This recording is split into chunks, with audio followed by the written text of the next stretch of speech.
In this video, I'll show you how to build an advanced web scraping application in Python. What we'll be doing is scraping Amazon and building an Amazon competitor insight or analysis tool where you could look up your own product, for example, and get all of the competitors and then insights on those from AI using an LLM.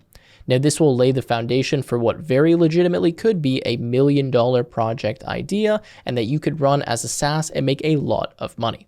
I know this because I'm very familiar with web scraping. I've done a ton of projects and I've seen in the space, specifically around e-commerce, the amount of money that these brands spend to understand what their competitors are doing and will compete against them. So while I understand it seems like an exaggeration, truthfully, if you really built something like this out and put a lot of effort into it and continued off of the base I'm going to show you here, you could make a very successful business or a very successful product. So with that in mind, let me get onto the computer and show you exactly what it is that we're going to build. Just quickly, this video is not designed for beginners. You should have some Python experience. We're going to be using Python, Streamlit on the front end, Langchain for the AI interactions, Oxylabs for doing things like the scraping that's going to enable this project to actually exist, and then something like TinyDB, which is maybe a database you've never heard of, for just storing all of the information.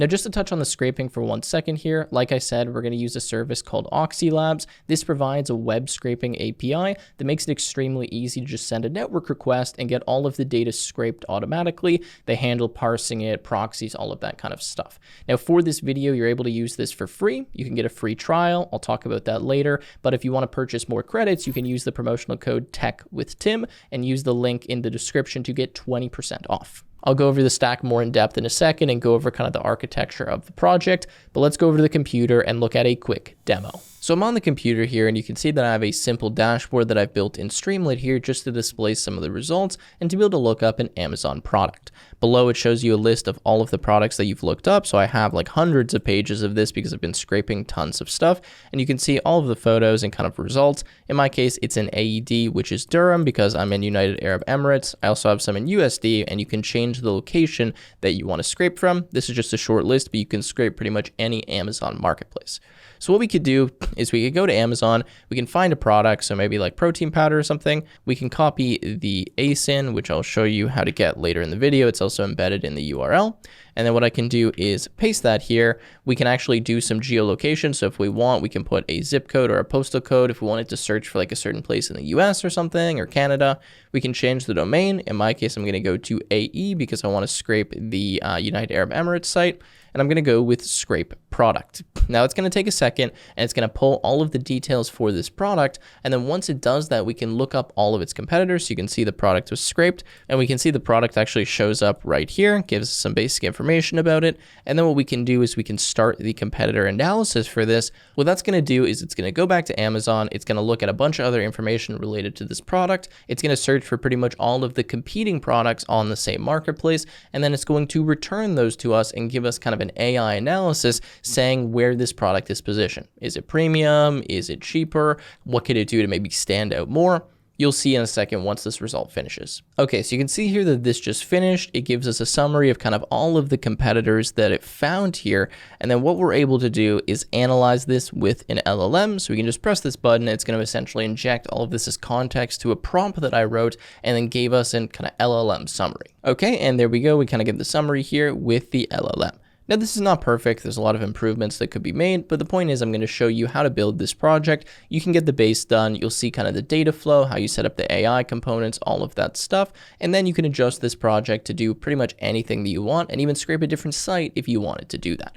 So with that said, let's hop over to the code editor and start working on this project. All right, so I'm in my code editor here, and for this video, I'm going to be using PyCharm. Now, for any Python heavy applications, PyCharm really is just the best choice. It's typically what I like to go with because of all of the built-in Python support. And I do actually have a long-term partnership with PyCharm. So if you want to check it out and use it, you can do that completely for free by clicking my link in the description, getting a free trial of the Pro subscription. It also has just a free version that you can use forever. So you can pick which one you want to use, but I definitely recommend checking it out. Anyways, what I want to do is quickly go through kind of the architecture of this application so you can see what it is that we actually need to do. And then I'll start going through and actually building out the app, walking you through it step by step. And keep in mind that all of the code I write in this video will be available from a GitHub link in the description. So if you don't want to code anything out and you want to copy something, you can definitely do that by just going to that link. Okay, so with that in mind, let's go through kind of the process flow here. So what's going to happen is the user is going to enter some Amazon product ID, right? They're also going to enter some other information, like maybe any filters, the location, the zip code, whatever. From there, we're going to scrape the product details from Amazon. Now, to actually do this scraping, we're going to use something called Oxylabs. Now, I teamed up with them for this video, but they're essentially a web scraping company. They have some other products as well. But what they allow you to do is ethically and scalably scrape massive amounts of data from some of the top websites or really any source on the internet. In this case, they have a custom web scraping API that essentially can just allow you to send a network request and get all of the data that you're looking for. So rather than us having to build a super detailed, complex scraper of our own using something like Selenium or, Beautiful Soup or Playwright or whatever, we can just use their API, which I'll show you later on. Okay, now once we get that, we're going to store this in a local database. Then the user is going to press on, start competitor analysis on the product they want to do the analysis for. We're going to search for the similar products on Amazon. We'll talk about the approach to doing that later as it is a little bit complex. We're then going to scrape the details for all of the competitors found. So we're going to use essentially kind of like a search endpoint from Oxylabs to find a bunch of the competitors. Then we want to get all of the details. So we're going to do that for those competitors. Then we're going to store the competitors and link them to the original product. And then when we press analyze with LLM, we're going to send the product and the competitor data to AI. This is where we're going to use Langchain. We're going to get the detailed report, and then we're going to display the results to the user. If you want to see a quick visual flow here, enter the ASIN, scrape from Amazon, save to DB, and then find similar products, scrape the details, send to AI, do the analysis, and show the report. And then if you go through here, it kind of explains what each step is doing. Anyways, that's not super important. I just had this built quickly so that I could walk you through what we're about to do. Anyways, with that said, let me close this up and let's start getting everything set up here and kind of creating our dependencies, installing the packages, setting up our account so we're ready to go. All right, so first thing we're going to do here is just create our free Oxylabs account. This is going to allow us to scrape up to 2,000 URLs for free. And then if you want to buy more credits, you can use my code here, Tech with Tim, and get 20% off. So go to this link. I'll leave it in the description. Make a free account here. Once you sign in, it's going to bring you to a page that looks like this. Now, once you're here, what you're going to have to do is kind of activate or create your web scraper API. My page is not going to look the exact same as yours, but there should be something called web scraping API. You should be able to just activate that or make an account. Again, you'll have a bunch of free credits. You don't need to pay for anything. You can just use this for free. And then what you're able to do is start using this scraper. Now, if you scroll down, you can see that you can scrape Amazon. It shows you how to do this in various languages. You can do it with Google. You can do it with, others as well. And then there's a bunch of documentation, and I'll go through that later in the video. Just worth noting that this also is a proxy provider as well. So if you're familiar with this, they have residential proxies, ISP, data centers, etc. And kind of the key selling point here is that this is able to just grab all of this web data very easily for you and scalably, where if you wanted to do this on your own, you're going to run into IP blocks, CAPTCHAs, bans, blacklists, where it's going to be very difficult to actually scrape this data. And in most cases, you just can't do it unless you utilize a service like this, or at least connect to a ton of rotating proxies, which is not an easy thing to do. Anyways, we have that account created. We'll grab our credentials from this later on. But anyways, now that that's made, we're going to go back into PyCharm. I'm just going to put this into full screen mode, and we're going to start setting up our project dependencies. So what I'm going to do is I'm just going to open up a terminal here. I'm inside of a new folder. I've called this Amazon Price Competitor. So just open a folder in pretty much whatever editor you want. And then I'm going to type UV init and then dot. Now what this is going to do is initialize a new UV project. If you don't have UV on your system already, you will need to install that. It is a significantly better alternative to pip, so I suggest just using UV. You also can follow along with what I'm doing here, just using pip, and you would of course then skip this step. So I'm going to say UV init dot. From here, I'm going to UV add, and I'm going to add the various dependencies that we need. Now we're going to need TinyDB, sorry. We're going to need OpenAI. We're going to need Langchain, and we're going to need Langchain-OpenAI. And then we are also going to bring in here Streamlit and Python-.env. Okay, so these should be all of the dependencies that we need. TinyDB is going to be our database. It'll just be a local JSON file, but it's very easy with this TinyDB package.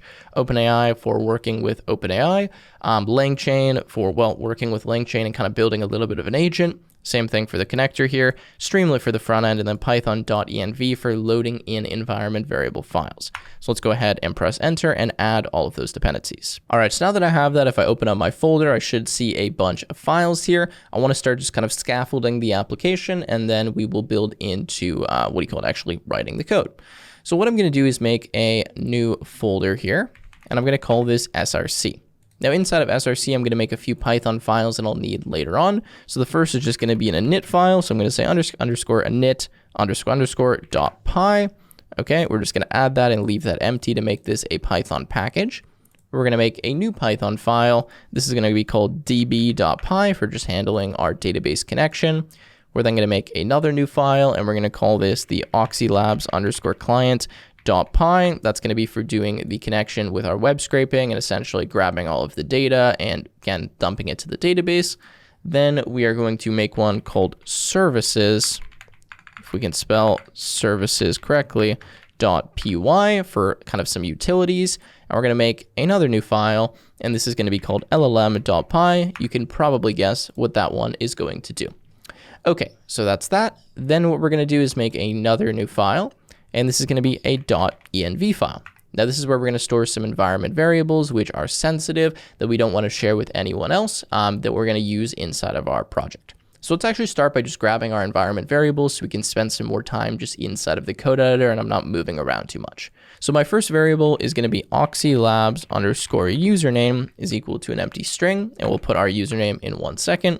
We're then going to say Oxylabs underscore password, and we'll put our password in a minute. And then we're going to say our OpenAI underscore API underscore key is equal to, and we're going to put our OpenAI key. So we need to get our credentials from Oxylabs for the scraping, and then we need to get it from OpenAI for using the LLM. So let's go back to our browser and start getting those. We can start with Oxylabs. All right, so if we go to web scraping API here in My Products on the left side, then we should be able to go to users and create a new user, or just look at the existing one that we have. Okay, so we have a user list. If you don't have one, you can make a new one, but you should see one here. And then what I can do is go to edit, and I can simply grab the username and then change the password. So let me just randomly generate a password, and I'll grab this username. Again, you're going to want to do the same, make a new user if you don't already have one. If you do, just grab it, change the password to something, and then you can start using that. Okay, so I've changed the password and I've just gone and put those values in my environment variable file. So for the username and the password, make sure that again, you don't share those with anyone. That's why I'm not going to show you that file. Next, we're going to go to platform.openai.com. This is going to allow us to access the kind of API dashboard. What I'm going to do is log in here. Let me skip forward through that, and then we'll get our OpenAI API key. Okay, so from here, we can scroll through and try to find the API key, or we can just go to the direct URL. So we're going to go / and then just API keys, and then that should bring us to the correct page. Okay, you can see we're here. So I'm going to make a new key. I'm just going to call this Amazon and go create secret key. Now you will need a credit card on file in order for this to work, but it shouldn't really cost you any money at all, especially if you're not using it a lot. So I'm going to copy that and I'm going to paste that in my environment variable file, and I'm just going to skip forward with that because I don't want you to see this key. All right, so I'm back inside of the editor now, and all of my values are inside of my environment variable file. What I'm going to do now is start building out some of the services that we're going to need for this project. We're going to start by creating a simple Streamlit front end. I'm going to show you how to run that so we can collect the user's ASIN, which is their Amazon product ID. Then we're going to scrape that, and then we'll slowly keep building onto that as we go through the rest of the project. All right, so let's get started in this file by just emptying everything that's in here. We're then going to import Streamlit as ST because this is what we're going to use for the front end. Now, Streamlit is a pretty simple kind of UI library where you can just write pure Python code and have that essentially rendered to a website.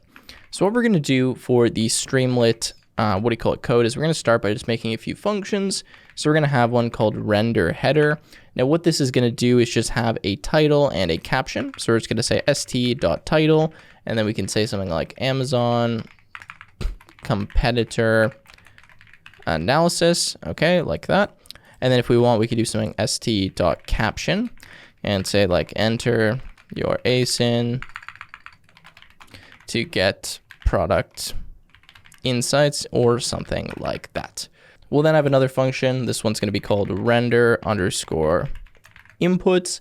For this, what we're going to do is render like a simple form that will allow the user to enter like their ASIN, some geolocation, like the Amazon domain they want to scrape from. So we'll say something like ASIN is equal to st.text underscore input. For the input, we're going to put the name, which is ASIN, and then we'll say placeholder, and this can be something like e.g, and then we'll just put an example, so something like b0cx, 23v, whatever. I don't know if that's valid, but that's just one that I'll put. Then we can say geo, this is for geolocation, is equal to st.text input, and rather than that, we're actually going to say not geo, but zip/postal code, because that's what you need to put here. Say e.g. like 83980 or something. Okay, then we'll say domain is equal to st.selectbox. We'll say domain, and then what we're going to do is put a list. And for the list, we're just going to put all of the various domains. So .com, .ca, co.uk, .de, .fr, .it, like whatever ones you want to scrape from, it really doesn't matter. It's up to you. And then of course I'm going to put AE because that's probably the one I need to use the most. Okay. Then what we're going to do is we're going to say return ASIN geo and the domain, and we're just going to strip the geo and the ASIN to remove any leading or trailing white space characters so we don't accidentally have those in the input. Okay, so now we have our header and we have our inputs. Now we're going to define a main function. And inside of main, what we're going to do is say st.set underscore page underscore config. And for this, we can just set like a title for the page. So we can say, page underscore title is equal to Amazon competitor analysis. And then for the page icon, we can just put in an icon. So I can just use like an emoji. So I'm going to use Windows dot on my computer, and I'll just put like a book or something here as the icon. Okay, and then I'm going to say render header, and I'm going to say ASIN, geo, and domain is equal to render inputs. Okay, I'm then going to go down here, and I'm going to call main, but I'll do that by saying if underscore underscore name underscore underscore is equal to underscore underscore main underscore underscore, then call this main function. Okay, so this is a Streamlit application. Let's just space this out a little bit. What this is going to do is just create a really simple UI for us where it's going to have a page that says this, right?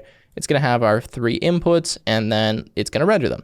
And then below that, what we'll do is we'll add a button and stuff, and we'll actually like trigger the scrape to start when we press the button.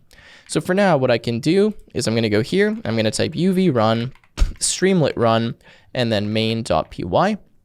Now you need to run the command streamlit run in order to actually run the application. So you put the name of the Python file. In my case, because I'm using UV, Streamlit is installed inside of the UV kind of package or whatever project. So what I need to do is do UV run and then put the command that I want to run using kind of the UV dependencies. So that's why it looks like this. If you're not using UV and you're using standard pip, then you would just run, streamlit run main.py, and that should hopefully work for you.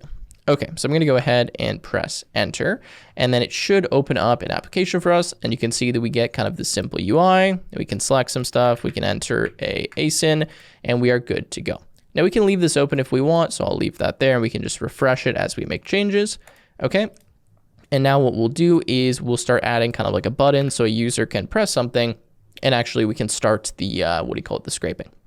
Okay, so I'm going to say if st dot button, and for the button I'm going to say scrape product, and then I'm going to say and ASIN. Then what I'm going to do is start scraping. So I'm going to say with st dot spinner, and I'm going to say scraping product ... Now, in case you're wondering how this works, in Streamlit, we can just write what seems very logical. So like if this button is pressed, which is effectively what this means, and the ASIN has some value, then we're going to start running like a spinner on the screen, like a loading indicator, and then actually scraping the product. So we're going to say with st.spinner, and then what we can do is just for now do something like st.write, scraping or scrape or whatever. Here we will add a to do, and we'll say, scrape product. And then below this, we're going to say st.success. This is like a nice little success indicator saying product scraped successfully. Okay, so if we go back and we refresh, we should see the button appears now. When we press it, nothing's happening right now because we don't have any asyn. But if we put some value here and then press it, it says scrape and then product scraped successfully. Okay, cool. So that's like the start of the UI. That's kind of all that we need right now. What we're going to do next is we're going to start handling some of the scraping so we can actually, well, scrape the product. But before we do that, I want to go in and write my database file so that once the product is scraped, we can actually save it there. So what I'm going to do is I'm going to say from tinydb import tinydb and import query. Now tinydb just works as a local JSON file essentially, so it's just going to make a new file for us, and then inside of that file we'll just store all of the data. It's not meant for massive amounts of data, but for this project it's just the simplest way to do this. We're then going to say from datetime import, okay, and we're going to import datetime if we can spell that correctly. Then we're going to say import OS. Okay, we're going to make a class called database. In this class, we're just going to have some really basic operations like initializing the database, inserting something, getting something, and then like searching for something. So just the basic kind of CRUD operations that we need. So I'm going to say define underscore underscore init underscore underscore. We're going to take in self. We're going to take in db path. And this is going to be equal to data.json. So this is where the file, or the name of the file, sorry. We're going to say dir name is equal to os.path.dir name. And then we're going to put the db underscore path. What this is going to do is look for the directory where this file is. Okay. We're going to say if dir name. So if there is actually a directory that this is inside of. So if we had something like data/data.json, that would be the directory, right? So if that exists, then we're going to say os.make dirs, and we're going to pass the dir name, and we're going to say exists okay equals true. All right, then we're going to say self.db is equal to tinydb, and then we're going to pass the database path. Then we're going to say self.products is equal to, and this is going to be self.db table, and then products like so. This is a super simple way to create a database table in our kind of JSON database. We're then going to make some methods. So we're going to say insert underscore product. We're going to take in self, and we're going to take in the product underscore data, which can just be any Python dictionary. We're then going to say the product underscore data created at is equal to datetime.now.iso format, which is a string. And then we're going to return the self.products, which is the table, .insert, and we're going to insert the product data. Now the next method here is going to be get product. So we're going to say get product self, and then we'll just take actually not the product ID, but the asyn. And then from here, what we're going to do is say that product is equal to, and this is going to be query. Then what we're going to do is return self.products.get, and we're going to say product.asyn double equals to asyn. Okay, so that's how we do this in tinydb. Looks a little bit weird when we're setting up this query, and then we can just put product here .asyn, and it's going to find that one in the database for us. Okay, then I'm going to get all of the products. I'm going to say get underscore all underscore products. We're going to take in self, and what we're going to do here is return self.products.all. Okay, and then the last thing we need here is to search for products. So I'm going to say define search products. We're going to take in self. We're going to take in a search criteria. And then what we're going to do is search for products based on this criteria. So we're going to say product is equal to query again. We're going to say query is equal to none. We're going to say for key value in search criteria, and this is going to be .items. And essentially what we're doing for the search criteria is we're going to take in a dictionary. This is going to have some key and some value. So something like, name equals this, or, color equals this, or whatever. And then we're going to apply that to our query. So we're going to say if query is none, then query is equal to, and this is going to say product key equal to value, like that. Otherwise, we're going to say query, and we're going to say and equal to, and then we're going to put the same thing, product key equal to value. So effectively what we're doing is saying, okay, we're going to build this more complex query here. So we're saying if we currently don't have anything in the query, then we'll set the query equal to the first search criteria that we have. If we do currently have a query, then we'll kind of add this as another criteria. I know it's a weird operator that you may not have seen before, but that's what this is doing. And then we're going to return self.products.search query. We're going to say if query, otherwise we're just going to return an empty list. Okay, so that's it for the database class. There's nothing else that we actually need here. And then when we initialize the database, it should create the data.json file. If it doesn't, because I can't remember if it does or not, then we'll just make the file manually and then we will be good to go. Okay, so that wraps up the database. What we're going to do next is we're going to go into the Oxylabs client, and we are going to start actually scraping the information from Amazon. Now, in order to do that, I'm quickly going to open up the documentation just to show you kind of what it looks like and what we're going to do here. Let me go to the right link, which is this. Okay, so I'm going to leave this link in the description in case you want to have a look at it. But essentially, when we're using the web scraping API, it's just an API, which means we can just send a network request to some API. We can pass in kind of the payload and the parameters that we want, and then we're just going to get all of that data back. Now, the benefit of using this kind of API is that not only will it get all of the data for us, but it will also parse the data. So rather than just giving us a huge HTML document, which is kind of what would happen if you scrape this on your own, it will actually parse through and give us all of the fields and information, which makes it very easy for us to actually, well, utilize it.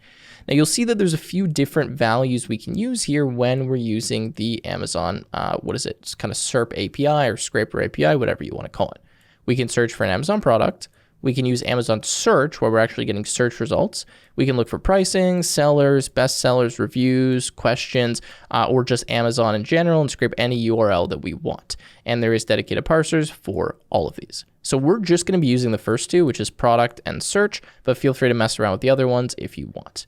Now it shows us here kind of an example of a payload that we could send in Python where we give a source, we give a query, right? So that's the ASIN, geolocation, so something like a, a zip code in the US, for example, and then parse, which is equal to true, which means we do want to parse the results rather than getting kind of the raw DOM content. And there's a bunch of other stuff that we can do here, but it's pretty straightforward to use this. So what we're going to do is go back into our code editor and we're going to start setting that up. So what I'm going to do is I'm going to import a bunch of things that we're going to need. So we're going to say import JSON. We are going to import OS. Okay, we're going to import time. We're going to import requests like that. We're going to import Streamlit as st because we're going to write some logs from here as well later in some of the functions that we write. And we're going to say from.env import load.env. Then we're going to call the load.env function. What this is going to do is load our environment variable files so that we have access to like the Oxylabs password and username, which we'll use in a second. Then we're going to define a variable. This is going to be Oxylabs _ base, okay, underscore URL, if we could spell that correctly. And this is going to be equal to https://realtime.oxylabs.io/v1/queries like that. Now this is effectively the API URL, so we can just send a request here. Now in order for the request to work, we do need to pass the username and password, which we'll do in a second. But again, I just got this from the documentation, and it's very fast. It will return the response to us in just a few seconds. Okay, so what we're going to do now is write a few functions. I'm going to write a function called post_query. This is going to take in a payload, okay, and that's pretty much it. Then what we're going to do is we're going to get our username. So our username is going to be os.getEnv, and that's going to be the Oxylabs username. Then we're going to get the password. So same thing. That's going to be os.getEnv Oxylabs password. We need both of these values so that we can pass them alongside our payload in order to actually get the response and be authenticated. We're going to say response is equal to requests.post. So we're going to send a post request. We're going to send it to the Oxylabs base URL. We're going to pass auth equal to username and password. And we're going to say JSON is equal to payload. Okay, now we'll fill in the payload later because that's going to come in as a parameter, but this should just work for us in terms of sending the request. We're then going to say response.raise for status. What that means is that if we get like a 404 or a 500 or some error, we're just going to throw that exception inside of this function. Then we're going to say the response JSON is equal to response.json, and we're just going to return. So let's go here, the response JSON. Okay, so this will be able to actually send the request to Oxylabs for us, but obviously there's a few more components here because we need to write the payload, for example, and then once we get the data, we actually need to kind of normalize it. What I mean by normalize it is that there's a ton of information that's going to be returned that we don't actually care about, so we just want to pull out the relevant fields. So I'm going to start writing some more of that. So we're going to write a function here, and this is going to be called normalize underscore product. Okay, now this is going to take in some content. And what we're going to do here is, again, normalize the product. That means we're going to look at the response that we get from here, and we're going to convert it into just kind of a more readable format that's a little bit less data to store in our database. So we're going to say the category path is equal to this. This is going to be a new list, and what we're trying to do is get all of the categories that this product is in. The reason why is that later when we actually look for the product's competitors, we're going to search across various categories to do that. So we're going to say if the content dot get, and we're going to say category underscore path. So if there is a category path for this particular product, and this is just kind of the way the response is given to us, we're going to say category underscore path. Oops, I didn't mean to zoom in there. Category underscore path is equal to, and we're going to do a list comprehension. And this is going to be cat dot strip for cat in content category path. No, we don't want this dot split. I don't know what that's doing. What is it? If cat. Okay.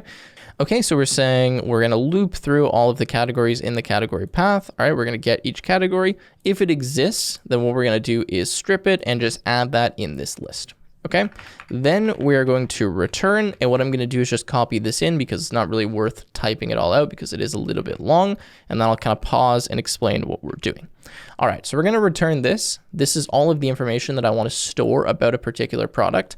Again, we can store a lot more, but for this video and the purpose here, I don't want to store a massive amount because I'm just using a simple kind of local JSON file, and this is really all that we need. So we have the ASIN, the URL, brand, price, stock, title, rating, images, category, right? So the category path here, currency, buy box, product overview, all of that kind of stuff. Okay, so I'm storing all of that, or I'm just kind of taking this content and parsing it into this format, which is a little bit easier for me to actually kind of read and consume and use within my application.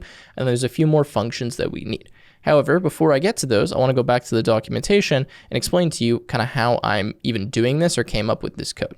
So if I go to Amazon and I go to product here, what it will show you again is a bunch of the different parameters that you can pass. So we have generic, localization, right? Some other parameters, and then it will give me an example of the output that we're going to get.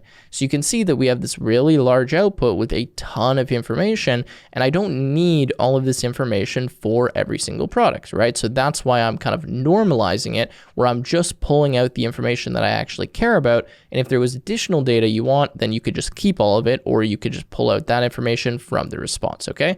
So that's what it's going to look like when you actually send this API request. You're going to get this data back, and it's automatically going to be scraped for you. Okay, so let's close that. We now have the normalize product function. So now that we've normalized the product and we have posted the query, I am also going to write another function. We're going to put this one up top, and this is going to be extract underscore content. Now what this is going to do is it's going to look inside of this response essentially, and it's going to pull out the exact content that we want that then we're going to normalize. So you'll see what I mean in a second, but I'm going to say extract underscore content. I'm going to say if is instance, we're going to say payload, and this is going to be dictionary. Then what I'm going to do is the following. I'm going to say if results in payload and is instance, let's spell instance correctly, and this is going to be payload results like that, a list, and payload results like this. So assuming it has at least one entry, then what I'm going to do is the following. I'm going to say the first result is equal to payload result 0.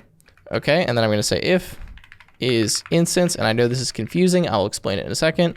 I'm going to say first dictionary and content in first.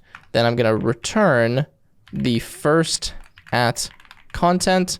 Otherwise, or I'm going to return an empty dictionary. Then what I'm going to say here is if content is in payload, then return payload.get, and this is going to be like this, content or an empty, dictionary. And then I'm going to say return payload like that. Okay. I know this is a little bit confusing, but essentially what this function is going to do is it's going to take the response that we get from posting a particular query to Oxylabs, and it is going to check the format of the response, because the response could be a little bit different depending on what endpoint we're calling. So this is kind of a general function that's going to actually pull out the information that we need. So it's going to check, okay, is the payload a dictionary? It should be. If it is a dictionary, we're going to see if results is in this payload. If it is, and the results is an instance of a list, and I just realized that this is a little bit messed up, so let's fix this here like that and move the parentheses. Okay, that makes a lot more sense. So if results is in payload and it's of type list and it has at least one value inside of it, then we're going to get the first value out of that, right? Because that's the one that we care about. Almost always there's just one value, not more. At least that's how this response format should be. We're then going to check, okay, is this thing a dictionary, this first thing that we got, and does content exist inside of this dictionary? If it does, then we're going to return the content directly, okay? Now, if that's not the case, so if results does not exist inside of payload or any of these things are false, then we're going to check if content is inside of payload. If it is, then we're just going to return the payload.get content. Again, the reason I need this is because based on the API endpoint that we're hitting, we're going to get a different type of response. This is going to essentially just extract the content, which is the Amazon content that we're looking for, from that response and return it. Okay, so hopefully that makes sense, but that's kind of what we're doing here. All right, so now we have extract content, we have post query, and we have normalize product. Now it's time to actually write the function that's going to use these three functions to send the request. Now this looks a bit complicated because I'm doing all of this stuff to get the data, but really, you can do this a lot simpler. I'm just trying to kind of make sure that it's going to be handled for the rest of our application. So I'm going to say define scrape underscore product underscore details. This is going to be able to get one product's details. We're going to take in an ASIN. We're going to take in a geolocation. We're going to take in a domain. And then what we're going to do is create a payload. And this is the payload that we're going to send to Oxylabs. So we need to start by specifying the source. This is essentially the type of endpoint that we want to hit. So we're going to say Amazon product because we're looking for a product. For the query parameter, this is just going to be the ASIN, which is the Amazon product ID. We're going to say geolocation. And this is just going to be geolocation like that. Okay, it can be empty, but it can have a value as well. We're going to say the domain is the domain, and then we're going to say parse is true. So that it parses the information for us. You need to pass this parameter. Okay, now what we're going to do is we're going to say raw is equal to post query, and we're going to pass the payload. Then we're going to say content is equal to extract content. Let's get rid of this return. And we're going to pass in the raw data and get the content out of that. And then we're going to say normalized is equal to normalized product, and we're going to pass the content. So kind of these three steps, we send the query, we extract the content, we normalize the product, and then we're kind of good to go. Now, once we normalize it, we're just going to check a few things. So we're going to say if not, and this is going to be normalized, and then .get ASIN. We're just going to add the ASIN in because sometimes it won't include the ASIN. So we're going to make sure that it has that there. So we're going to say normalized ASIN is equal to ASIN like that. Then what we're going to do is say normalized, and we're going to add two fields. We're going to say the Amazon underscore domain because we want to store the one that we got this from is equal to domain. And we're going to say normalized, and this is going to be the geolocation because again, I want to know where I got this from. So geolocation is equal to geolocation. So these are two fields that will not be returned in the response that we're manually adding. So we have that in our database and we know where we got this from, etc. Okay. We're then going to return normalized like that. And that is going to get our product details for us. Okay, so that function, let's just space these out a little bit, should work now. So what I can do is I can go into my main.py. I can import this now. So I can say from src.oxylabs client, import the scrape product details. And now, rather than just writing scrape, I can actually scrape the product. So I can say, product is equal to scrape product details, and I can pass my ASIN, my geolocation, and my domain. And now if I go back here to my front end and I refresh this and I run it, so let's go to Amazon. I'll show you how we get a product ID, then we can do this. So I'm going to go Amazon.com. Okay, so let's go. Oh, it's bringing me to Amazon.ae. That's fine. So you guys can go to Amazon.com. It doesn't really matter. What we'll do is just find a random product. So let's go to today's deals. Okay, let's go to this coffee maker. And to find the ASIN, you can kind of just look for the thing that looks like an ASIN in the URL, or you can scroll down. At least this is the way that I know how to find it. You can go to item details typically, and you can find the ASIN. So somewhere in this kind of product information, item details page, you should be able to find the ID. But again, it looks something like this. I think it's like 10 characters or something. And then what you can do is just paste it here. I'm going to just change this to AE because I don't know if this is available in .com. I'll leave the geolocation empty because in UAE, that's not going to work. It's only going to work in, like .com and some other domains where you actually would have a zip or postal code because there's no zip codes here. And I'm going to go scrape product, and it's going to start scraping the product, and let's see if we get any result. Okay, so it says product scraped successfully. Now, however, I've realized we didn't show any details about the product, so we're not going to be able to actually see anything. So let's just do something really quickly where we go st.success, and then we go st.write, and we write the product to the screen just so we can see what it looks like. So let's go back, let's refresh, and let's just run this again with the same ASIN on .ae, and let's see what the results actually are. Okay, and there you go. We can see that we get the information. So we have the ASIN, URL, brand, price, stock title, images, all of that kind of stuff. Categories, all of that stuff that we need. Okay, cool. So there we go. That is working correctly. Now what we want to do is make a nice little card so we can actually view this kind of more visually rather than just having to view it in this JSON format. So we're going to do that now from the front end, then we'll move on to do some more of that advanced scraping. All right, so what we're going to do here is write another function. We're going to call this one render underscore products, let's spell that correctly, underscore card. What this is going to do is just render one product on the screen for us, and then we'll use it later to render all of the products when we have that kind of paginated list that you saw in the demo. So for render product card, what we're going to do is say with st.container. This is how you make a simple container in Streamlit. I'm going to say border equals true. I think you can guess what that does. I'm going to say columns is equal to st.columns. And what this is going to allow me to do is create a column layout. Now, what I can do is say 1, 2. What this means is that we're going to have 2 columns. The first column is going to have a size of 1. The second column is going to have a size of 2. So essentially, like this is 33% of the width, and this is 66% of the width for my 2 columns, similar to how you would create a flex box in something like CSS. Then what I'm going to do is I'm going to attempt to put the image in the first column, so 33% of the width, and then all of the other information will go in the second column. So I'm going to say try images equal to product, and then this is going to be .get images, and I'm going to get a list because it might not have an image. And what I'm going to attempt to do is get the first image. So I'm going to say if images and the len of images is greater than 0, then I'm going to say calls 0 dot image, and then I'm going to say images 0, and I'm just going to set a fixed width of 200 pixels. Okay, we're then going to say else. So let's go here.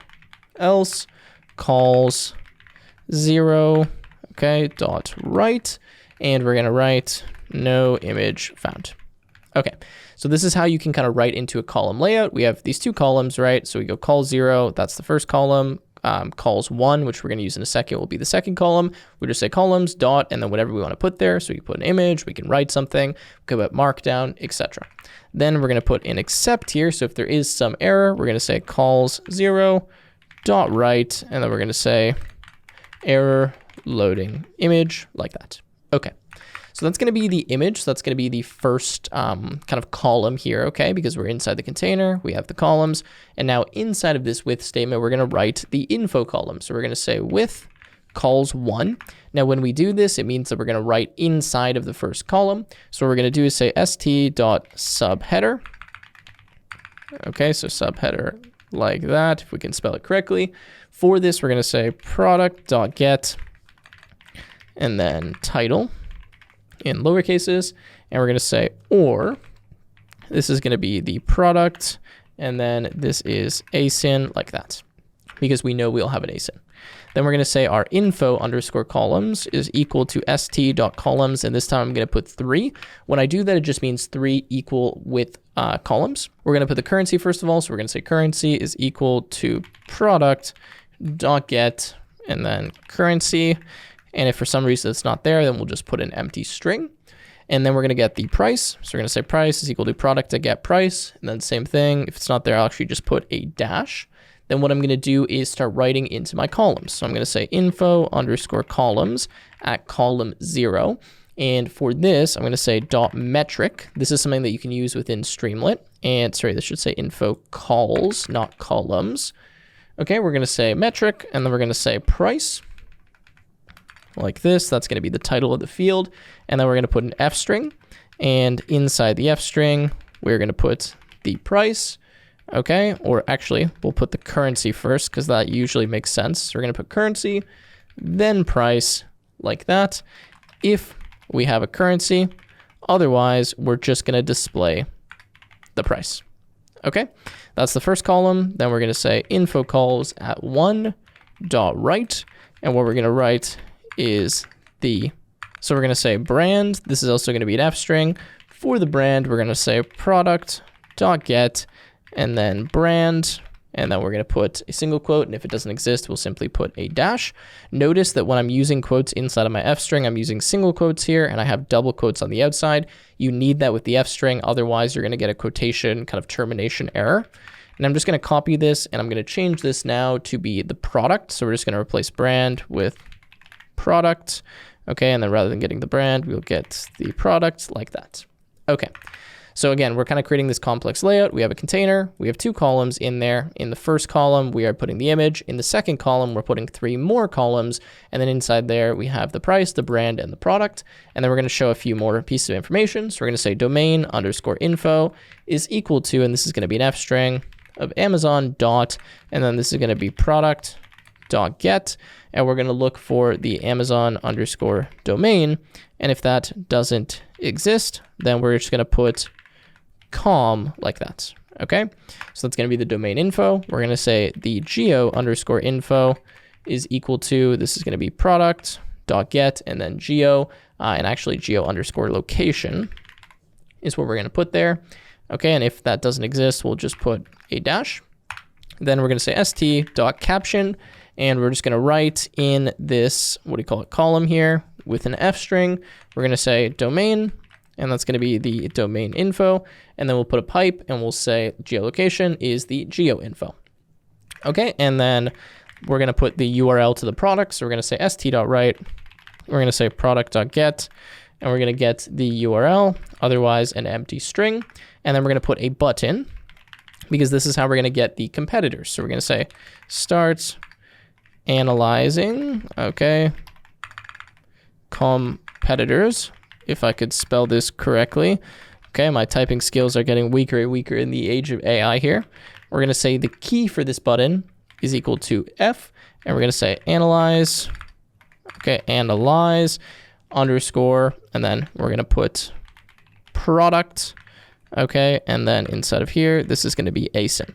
Now, the reason I need this key is because in Streamlit, buttons are identified by their text, and we're going to have multiple of these buttons. The reason we're going to have multiple is because we're going to eventually be displaying this product card for every product that we have. So each button needs to have a unique key. In this case, I've said the key is analyze, and then whatever the product's asyn is. And then here, we're going to say st.session underscore state, and we're going to say analyzing underscore asyn is equal to the product's asyn. Okay, we're going to look at the state later, but for now, that should allow us to render an individual product card.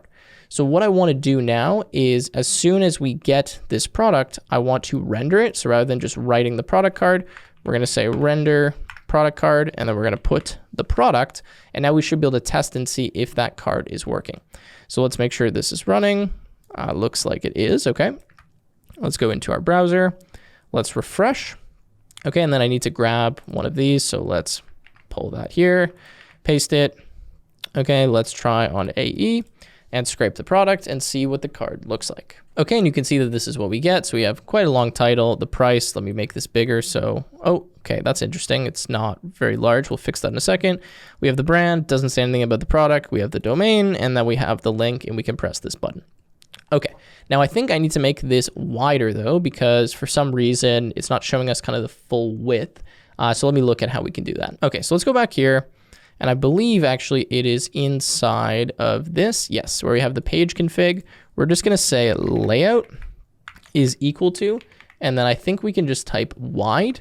And when we do that, I believe if we come back here and we refresh, we're gonna have to run this again, but there you go. Okay, you can see that it now goes a lot wider and it just takes up the full width of the screen. If we wanted this to be smaller, we can make it that, but for now, at least we take up the full width so that we're not gonna have issues with those product cards. And then obviously as we resize this, it adjusts itself. Okay, so that's it for the UI for right now. What I wanna do next is I wanna start moving to actually saving these products in the database, and I need to start looking up the product competitors. So let's start doing that. Okay, so let's go into this services.py, and from here, what I'm gonna do is the following. I'm gonna say import Streamlit as st. I'm gonna say from src.db, import the database. And I'm going to say from src.oxylabs client, import the scrape product details.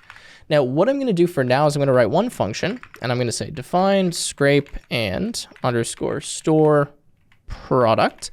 And what this is going to be is kind of a helper function that's going to scrape the product and then just store it in the database for us.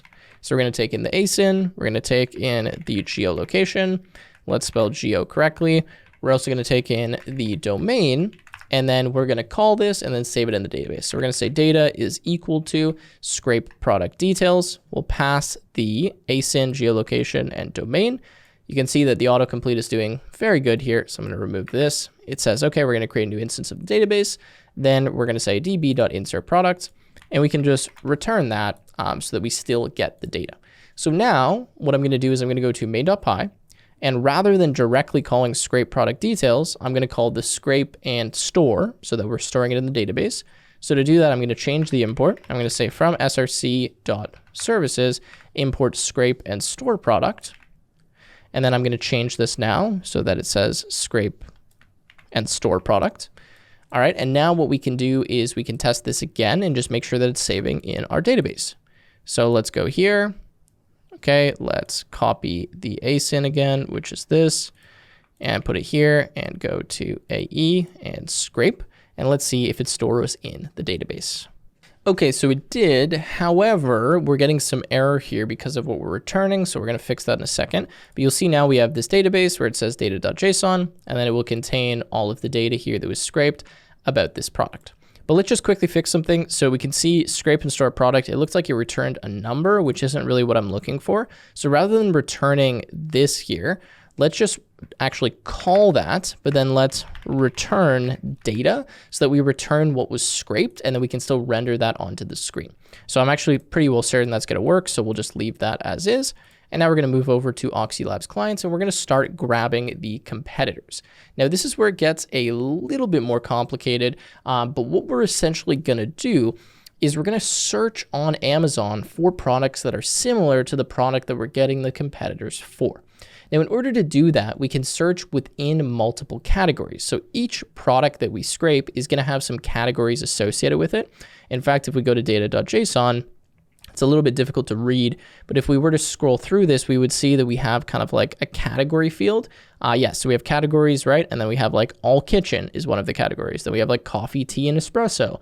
Then we have coffee machines, and they're kind of associated with these categories. So what we can do is we can search for products with a similar name within each of these categories, and then we can search for like expensive products, cheaper products. We can kind of have this varied search where we end up getting a wide diversity of products that are similar to this and then scraping those.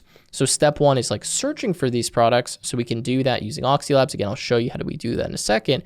Then once we grab all of those products, we want to actually scrape all of the individual information. So the search results are going to give us effectively URLs and like some basic info on the product. But if we want all of the information on those products, then what we're going to have to do is scrape them just like we scraped an individual product.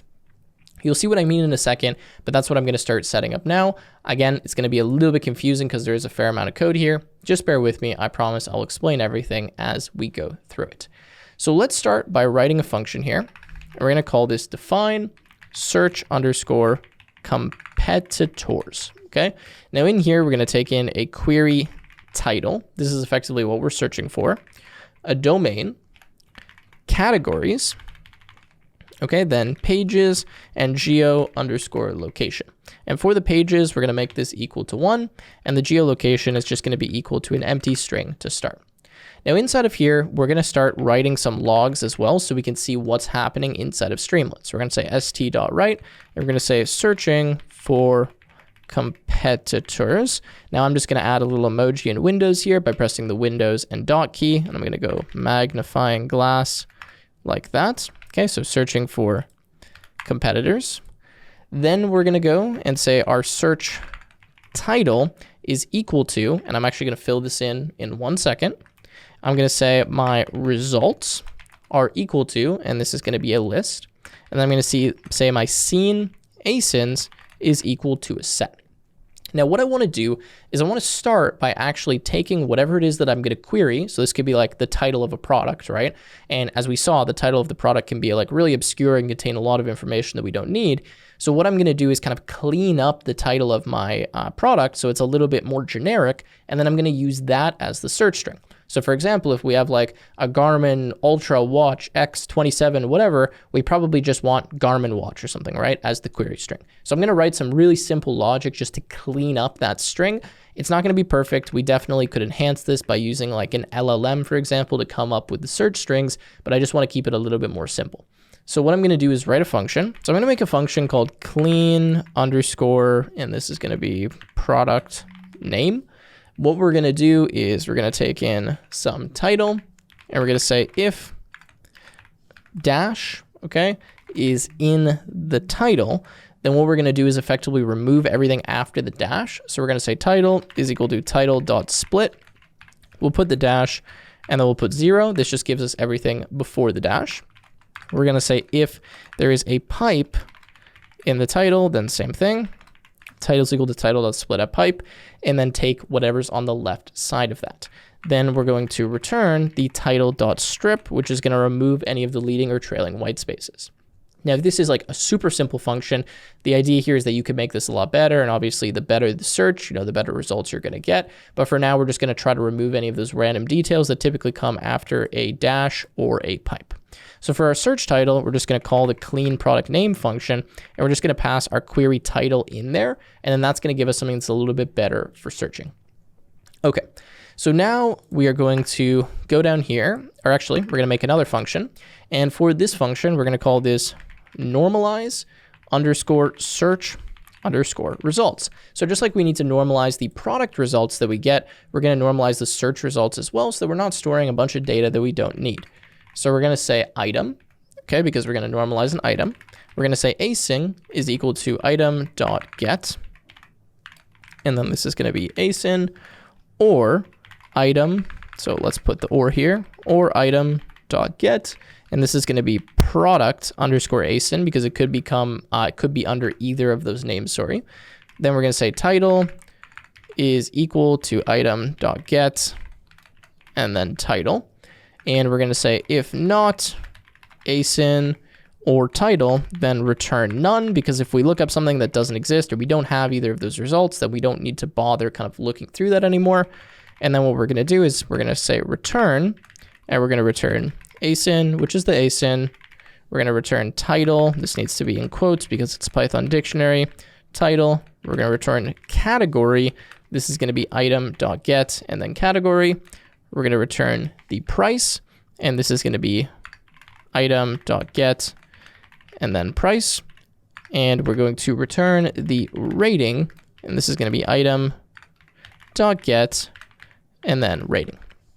Okay, so this is kind of the information that we care about from the search results that we're getting. Again, just kind of these 5 fields. It does return more than that, but this is the slimmed down version. All right, so we have normalized search results there. We also have search competitors, and we have clean product name. Now, what else I'm going to do is write the same kind of function I wrote before, like this one here, where rather than extracting content, I'm going to extract the search results because we need a function to do that as well. So I'm going to say define extract underscore search underscore results. For this, we're going to take in the content. Okay, and we're going to start extracting it, and it's a little bit more challenging to extract this response just because of how it looks. And actually, I want to show you what it looks like right now. All right, so you can see here that I'm in the search page of the documentation here for the Oxylabs web scraping API. And I want to show you what an example of the response is, but also notice some of the parameters you can pass, like how many pages, what page you want to start on. You know, you can sort by various fields. You can pass various different refinements if you have really specific ones. You can have some context, like keys that you're looking for, etc. Okay, so you can do all of that. We'll use a little bit of that, but not everything. And what I'm going to do is scroll down and have a look at the structured response. You can see we kind of have like results, content, and then we have paid content. So this is like sponsored results that are appearing, and then organic content. And we probably want all of those. We also have Amazon choices. So there's these different results that are kind of, you know, sorted. So what we want to do is we want to look through these various results and then obviously pull out the ones that we want. You can see there's so many different ones. So we don't need everything, but we're going to look through, again, what in our case will be the most relevant ones, which is going to be the organic results that appear and the paid results. Okay, so to do that, we're going to do that in this function. We're going to say items equal to an empty list. We're going to say if not is instance, and this is going to be content, and this is of dictionary, not list. So let's fix this. Then we're just going to return items like this, which is an empty list, because if we don't have a dictionary, there's nothing we can parse through. We're then going to say if results, okay, so results in the content, then what we're going to do is say results is equal to content, and this is going to be results like that. We're then going to say if is instance, and we're going to say results, and then dictionary, and we're going to say if organic is in the results, then what we want to do is say items.extend. This is going to add all of the values, and we're going to add results organic. Then we're going to say if, and this is going to be paid in results, then items.extend results paid. Okay, so this is going to grab the paid and organic results. Then what we're going to do is we're going to have an elif here, and we're going to say elif products in content and is instance, and this is going to be content, and then products like that is a list. Then what we can do is say items.extend and then content products like so. Okay, then we're going to return the items. And what this is going to do now is extract the search results and get for us all of the values that we actually need, right, from organic, paid. And let me just fix the colon here. As you saw, there's a lot more, but this is what I'm interested in. Okay, so now we're going to go back down to our search competitors. Now for the search competitors, I'm going to start by setting up a list of filters essentially, which I'm going to call strategies that I want to search by. So rather than just searching for example, the most expensive or the cheapest, I'm going to search for all of them. So I'm going to say strategies. And what I'm going to do is I'm going to say we are going to search by featured. We're going to search by price underscore ascending. We're going to search by price descending. And we're going to sort by average underscore rating. And I just fixed the spelling here to be strategies, so it's spelled correctly. Okay, so what I'm going to do now is I'm going to make a for loop, and I'm going to say for sort underscore by in strategies. The idea being that I'm going to perform this search, you know, the number of strategies times that I have, and then for each strategy, I'm going to search through multiple pages. So I'm going to say for page in range, and I'm going to start at 1. And then I'm going to go to the maximum of 1 and pages. Okay, so in max 1 pages and then pages plus 1. So what we're doing here is saying we want to get the maximum of however many pages we specified or just 1.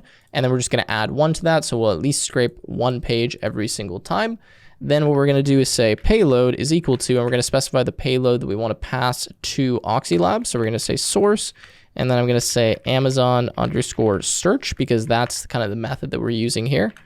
The query is going to be the search title. Then we're going to have parse. We need to make sure this is true so that we get all of the parsed results automatically for us. We're then going to say domain. This is going to be the domain that we want to search on. We're going to pass our page. This is the page that we're scraping because we can sort multiple. We're going to say sort underscore by. And then this is going to be the sort by strategy. So featured ascending, price ascending, etc. You get the idea. Then we're going to say geolocation. And this is going to be the geolocation. So this is the payload that we want to send. Then what I'm going to say is if categories and categories 0. So let's write this here. Okay, because we're passing in the categories, right? So if categories and category 0, meaning that one of these categories exists, then I'm going to say payload, and I'm going to pass in a refinement. So I'm going to say refinements is equal to, and I'm going to specify the category that I want to search in. So I'm going to say category, and then categories at index 0. Okay, so this is going to search in this category. Now let's make sure that we spelled refinements correctly. We did not, so that's going to give us an error. Okay, let's fix that. So we've now added that to our payload. We're then going to say content is equal to extract content, and then we're going to post the query. Okay, so that's going to extract the content for us. Now, after that, we need to actually extract the search result. So we're going to say items is equal to extract search results, and then we're going to pass inside of there the content. And then what we're going to do is kind of process the results here. We're going to make sure that we don't have any duplicated products. And then for the products we do have, we are going to normalize them so that we get that data that we're looking for. So we're going to say for item in items, I'm going to say result is equal to normalize, and this is going to be search results. And then I'm going to pass the item. And actually this function should just be search result, not results, because it's just going to do it one time. So let's rename that so it makes a bit more sense. So we're going to normalize the result. We're then going to say if we do have some result and the result asyn is not in, okay, so not in scene asins, then what we're going to do is say scene asins.add, and we're going to add the result asyn. This is a set where we're just keeping track of which products we've already seen so that we don't kind of add them multiple times. And then we're going to say results. So this is going to be with an S, dot append, and then the result like that. Okay. So that's pretty much all that we have to do. Now I'm also just going to add a quick delay here to make sure that we don't get throttled by calling the API. So I'm just going to say time.sleep 0.1, just so that we wait 1 second in between, or sorry, 0.1 seconds in between when we're kind of sending these requests. And then again, we don't get rate limited by Oxylabs. I don't think we would, but I'm just making sure that I'm not going to spam it too much where it, automatically says, hey, you can't do that. Then what I'm going to do is say st.write down here, and I'm just going to say found. We'll put an f string here, and for this we're going to say the len results and then competitors like that. Okay, and same thing, let's spell competitors correctly with that nice autocomplete, and also just put an emoji just so it looks a little bit nice. So we'll go checkbox or check mark or whatever. Okay, like that. And then lastly we're going to return the results from this function. All right, so we are almost done. This will work. However, we're not going to call it quite yet. I'm going to write one more function in here. I'm going to call this scrape underscore multiple underscore products. Okay, now what this is going to do is it's essentially going to get all of these competitors, or it's going to look at all these competitors, and it's going to scrape all of their individual products so that we get all of those product details. So we're going to take in a list of asins. We're going to take in our geolocation. We're going to take in our domain, and then what we're going to do is say st.write, and we're going to say, and we'll put the magnifying glass again, what is it, scraping details. Okay, then we're going to say products is equal to a list. Let's spell products correctly. We're going to say progress underscore text is equal to st.empty. This is just an empty container that we can write something inside of. We're going to say progress underscore bar is equal to st.progress, and we're going to start this at 0. Now, what I'm going to do is effectively make a progress bar here that's going to show us, how many of the items that we've scraped so far. We're then going to say total is equal to the len of asins, and we're going to say for index a in enumerate asins, and then we're going to start at index 1, or at least this will be what IDX starts counting at. we're going to say try, and we're going to try to scrape this product. So we're going to say progress underscore text dot write, and we're going to write with an F string, and we're going to say processing competitor. Okay, so let's spell processing correctly, processing competitor, and then we're going to say IDX slash total, so like 1 of 10 or something. And then we're going to put the ASIN that we're scraping, which is E. Then what we're going to do, or sorry, not E, A. Then what we're going to do is say progress underscore bar dot progress, and the progress is going to be the index divided by the total. Okay. Then we're going to say the product is equal to scrape product details. We're going to pass the ASIN, which is equal to A, so we just pass A. Then we can pass the geolocation, and we can pass the domain. Then what we're going to do is we're going to say products.append, and we're going to append this product. And then we're going to write some text, and we're going to say progress underscore text. Okay, so this kind of empty container, right? And we're going to say dot write, and we're going to put a kind of checkbox here inside of an F string. So let's go F string like that. And we're going to say found, and then product.get. And then we're going to put the title of that product, or A, if for some reason it doesn't have a title. Okay, so that is going to be the try block. Then we're going to say accept exception as E. We're going to say progress text dot write, and what we're going to write is an F string. We're going to put inside the F string kind of like an X button. So we're going to put, X, or like a failure, and we're going to say failed to scrape. Okay, and then we're going to put A in there, and then we're going to say continue. And then same thing here, just because I don't want to hit the endpoint too much, I'm going to say time.sleep 0.1. All right, now I'm almost done. Underneath this for loop, I'm going to say progress underscore text dot empty. What this is going to do is just effectively delete everything that's inside of there. And then I'm going to say progress bar dot empty as well, just to make it, well, empty. So we delete everything. And then I'm going to say st.write, and I'm going to write an F string. Inside the F string, same thing. I'm going to put this kind of checkbox.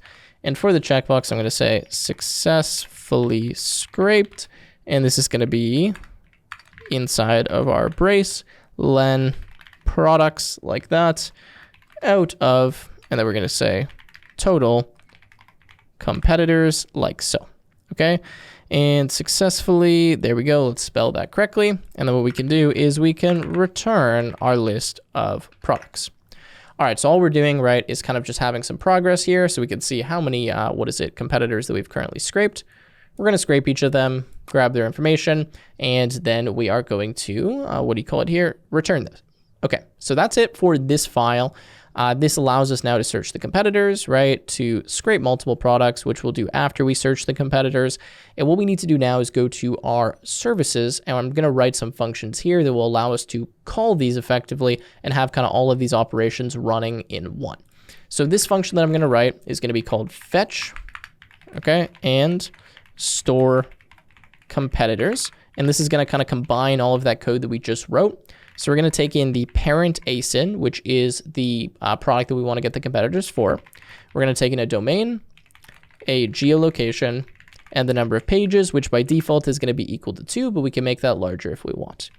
We're going to create an instance of the database because we do want to store all of this stuff. We're then going to say parent is equal to db.getProduct, and we're going to search for this parent ASIN inside of the database. We're going to say if not parent, then we're just going to return an empty list because, well, if you try to search something that doesn't exist, how can we search for that? We don't have the information. Then what we're going to do is we're going to say the search domain is equal to parent.get, and we're going to get the Amazon underscore domain or the current domain. So the idea is, okay, you're going to pass in the domain. However, if you are searching for the competitors of a product on Amazon.com, we probably want to look for the competitors on Amazon.com, not AE or not IT or whatever. So that's how I'm kind of doing this here. I'm then going to say the search geo is equal to parent.get, and same thing, I'm going to get the geolocation, but if that's not provided or it doesn't exist, then we'll look in the geolocation that was put in the search box. And then I'm going to say st.write, and I'm going to say an F string here. I'm going to put kind of a world icon, so like a globe, and I'm going to say using domain and I'm going to put the search domain, and then I'm going to say geolocation, and then I'm going to put the search geo. Okay, now I'm going to get the search categories that I want to use. So I'm going to say search categories is equal to a list. I'm going to say if parent dot get categories, then I'm going to say search categories dot extend. Okay, and I'm going to say string cat for cat in parent, and then this is going to be categories if the category exists, essentially, like if it's not an empty string. And then I'm going to do kind of the same thing down here. I'm going to say if parent dot get, and this is going to be the category underscore path. Then what I'm going to do is say search categories dot extend, and it's going to be pretty much the exact same thing. So we can literally just copy. Okay, so let's paste that here, and then we're just going to change this from categories to category underscore path. And I believe that should be good. Okay, so that's going to get all of the categories for us. Then we're going to say the search underscore categories is equal to a list.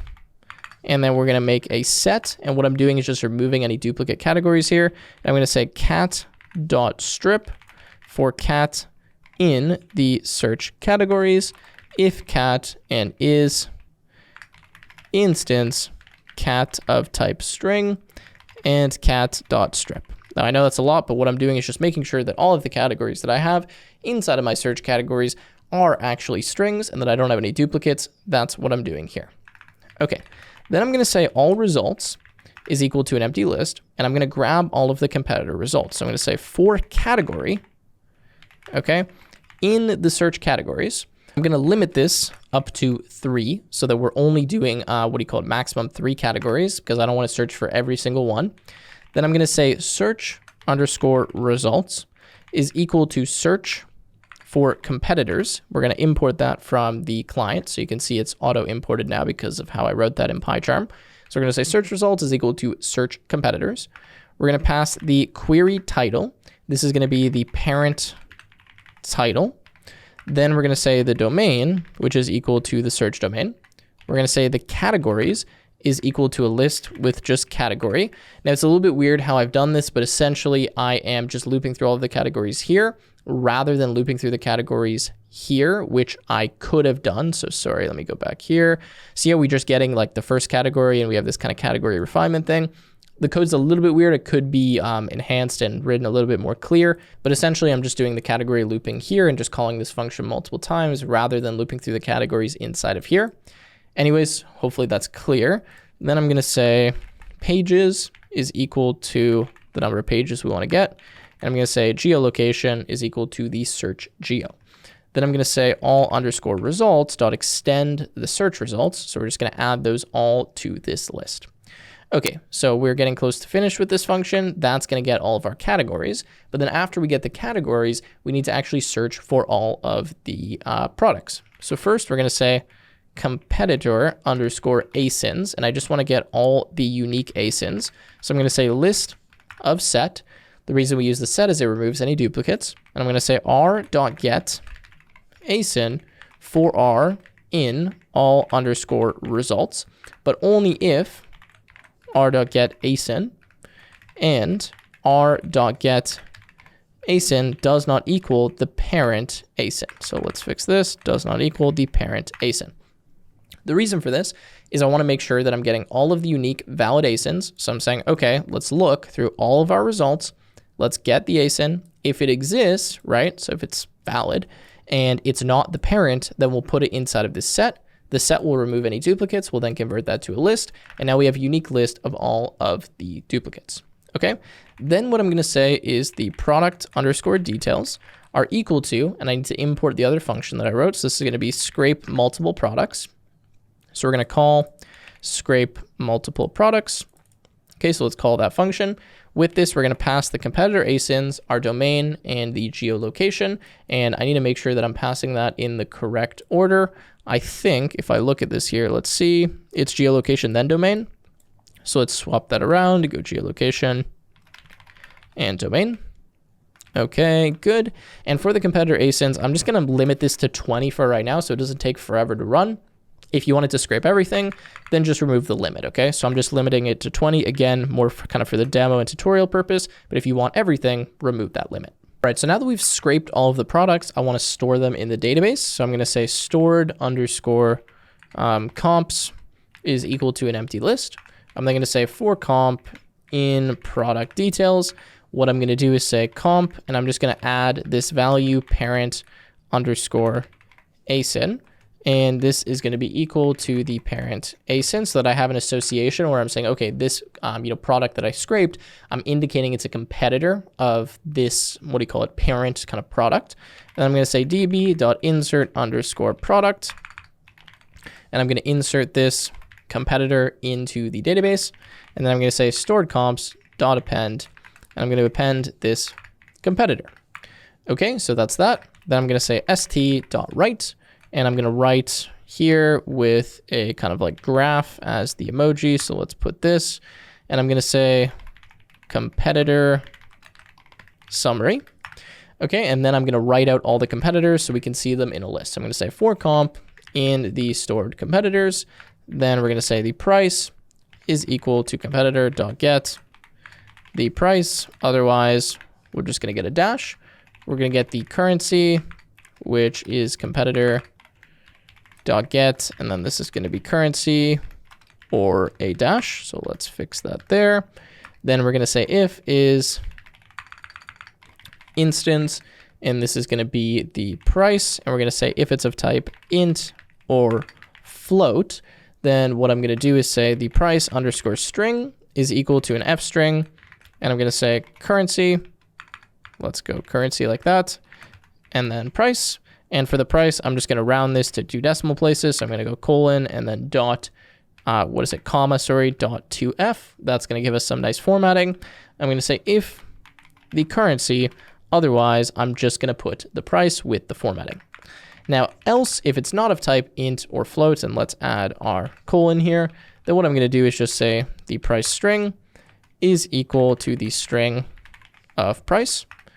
Okay, and then I'm going to say st.write, and I'm just going to write an f string. For the f string, we're going to put kind of like a dash here because it will be a list, and we're going to say comp.get. Okay, and then in single quotes, this is going to be the title, and then we're going to put a dash, and then we're just going to put the price, so that that's kind of the basic information we have. Then I'm going to say st.write, and I'm going to write 3 dashes just so we have a bit of separation. I'm going to return these stored competitors. All right, so this last bit here, I get all of the products, so I actually scrape each individual one after we get the search results. Then I store them in the database by adding their parent association. Then I write a quick little summary onto the screen, just showing, hey, these are the products that I got, so you can have a look at them. Okay, so that should be it in terms of fetching and storing the competitors. Now what we need to do is go to our UI, and when we render the product card and we press this button, essentially, we need to start actually doing that where we're scraping all of the products. And then we're also going to have to write some code here to display all of the different products. And then we'll start doing kind of the LLM analysis component where we actually, pass this to something like, GPT-5 and ask it, hey, can you analyze this and give us, recommendations? Okay, so what we're going to do inside of main is we're just going to create something here where we're going to say selected underscore asyn is equal to st.session underscore state.get, and then we're going to get the analyzing asyn, which is what we set here when we press this button.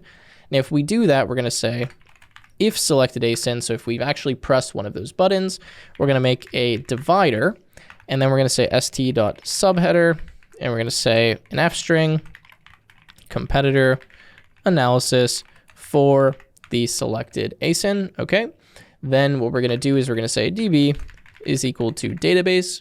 We're going to check if we have existing competitors. So we're going to say existing competitors is equal to db dot search and then products.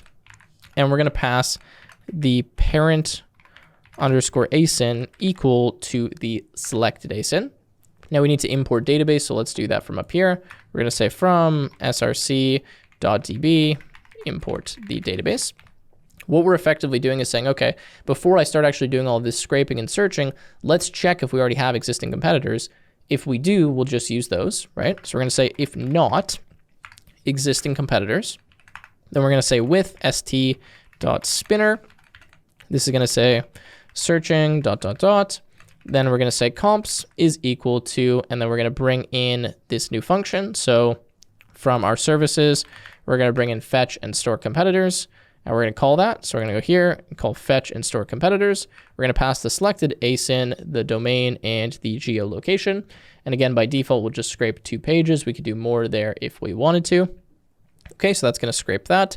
And then once this is finished, we can say st.success, and we can say an f string, found len, okay, comps, competitors, like that. And then otherwise, so if we, do have existing competitors, then we can just say st.info, and we can say found, and then same thing, this is going to be inside of here, the len of comps, existing, okay, sorry, my typing is horrible here, existing competitors in the database, that's fine. Okay, and we'll put an f string there so that this works. And this needs to say existing underscore comps because that's the variable that we were using. So that's essentially going to either search or it's going to find the existing ones for us. Now, if this is the case, right, so if we did select an ASIN and we press that button, what I'm also going to do is give the user the ability to refresh the competitors because they may want to do that. So I'm going to say call1, call2 is equal to st.columns, and then I'm going to pass in 3, 1 for the sizes of my layout. I'm going to say with column 2, okay, I am going to write, first of all, st.button, and I'm going to say refresh competitors. All right, and we're actually going to put an if statement. So we're going to say if you press this button, then we're going to say with st.spinner, we're going to say refreshing ... Then we're going to do this exact same thing. So just going to copy this and paste it. Okay, and that's going to essentially refresh the values. And then same thing, I'll grab this st.success that we'll put afterwards like that. Okay, then we're going to go with column 1. And in column 1, we're going to have a button that asks them if they want to do an LLM analysis. So we're going to say if st.button. And this is going to say analyze, let's go like this, analyze with LLM. I'm going to go color, or actually not color, type is equal to primary, just so we do change the color of that. And if they press that, I'm going to say with st.spinner, and I'm going to say, running LLM ... And then inside of here, we're going to do something. So for now, I'm just going to say st.text analysis. And after, we're going to put the LLM analysis on screen so that we can actually see that. Okay, and let's spell refreshing correctly. And now I think we should be able to reload the UI and see what this looks like. So let's go here. Let's make this larger. Let's refresh. Okay, and let's grab, one of our products here. So let's copy this, paste this here, change this to AE and scrape. And let's see what happens now because I want to press the next button, which is going to allow me to start analyzing competitors. Okay, so here I'm going to press this. When I do that, okay, it went away and then nothing else is popping up on screen. So let me have a quick look and see what's going wrong there. Okay, so I was just looking at this and doing a little bit of debugging, and I realized kind of in the current state of our code, we're not going to be able to get this to run because of where I'm rendering the product and where I'm checking if this analyzing ASIN is kind of created. So it's going to be a little bit weird, but essentially what I need to do before this portion is going to work and we can test this is I just need to display all of the products that I've searched on screen. So I'm going to do that. And then from that list, we can press the button that will say, okay, start searching. And from there, it should actually work. So what we're going to do is we're going to remove this kind of render product card thing here. And I'm going to remove this variable product, which is going to cause us some issues. And I'm going to say DB is equal to database. Then I'm going to say products is equal to DB. And this is going to be .get all products. So we're going to get them from the database. And we're going to say if products, so if we have a list of products here, we're going to create a divider. Okay, and we're going to say st.subheader, and we're going to go products, scraped or something. Okay, and then we're going to list them all. So I'm going to say items underscore per page because I'm going to have some pagination here. For now, let's go with like maybe 10 or something. So let's fix our equal sign. Then we're going to say the total underscore pages is equal to, this is going to be the len of our products, and actually the autocomplete got it for us, plus items per page minus 1 over the number of items per page with integer division. Then what I'm going to do is say call1, call2, call3 is equal to st.columns, and this is going to be 2, 3, 2 for the sizing. What I'm going to do is say with column 2, and I'm going to say the current page is equal to st.numberInput. And again, the autocomplete is very good. I'm going to have page, minimum value is 1, maximum value is the total pages, the current value starts at 1. Then I'm going to have my start underscore index. This is how I'm doing the pagination, right? Is going to be page multiplied by the items per page. Okay, so that's where we're going to start. And I'm going to say my end IDX is equal to the start index plus the items per page. However, we need to have kind of a minimum here because there could potentially not be enough pages to or items to show. So we're going to say minimum start index plus items per page. And then this is going to be the len of products. So we're going to check that there. Essentially what I'm doing is trying to figure out kind of the indices of the products that I want to show on the current page. So I'm saying, okay, this is the total number of pages we're going to have. We're showing 10 items per page. So we're going to have kind of some inputs. The first one's going to show us what page that we're on. And then we're going to determine the start index and the end index for rendering our products. So then I'm going to say st.write, and I'm going to say in an f string, showing, and then this is going to be start underscore IDX plus 1, and then again the autocomplete got it to the end index of the len products. Okay, then we're going to say for p in products. Okay, and this is going to be start index to the end index, and we're going to render the product card for p. And I think that should be good for displaying all of the products that we have scraped. So in order to test this, let's go back to the UI. Okay, let me bring this over here, and we'll just give this a refresh. Okay, and which should show us one product. However, it doesn't look like it's appearing. It says showing 11 of 5 products. Okay, something is definitely wrong there. Let me have a look and see where we made a mistake. Okay, so I realize I need to subtract 1 here when I generate what page we're on, because we need to start effectively on like page 0, which is really page 1. Otherwise, this is going to show way too many products, and we're going to get some weird errors. So let's go back here and refresh, and there we go. Now it's working. So, okay, it's giving us an error saying there are multiple elements with the same key. Okay, so that's something that we can fix in a second by just kind of clearing the database and starting again. We could also make sure we're not scraping, the same products. But it says showing 1 of 5 products, which is correct. And you can see the price and everything there. So let's kind of fix this error. For now, the easiest way to do this is literally just delete the database.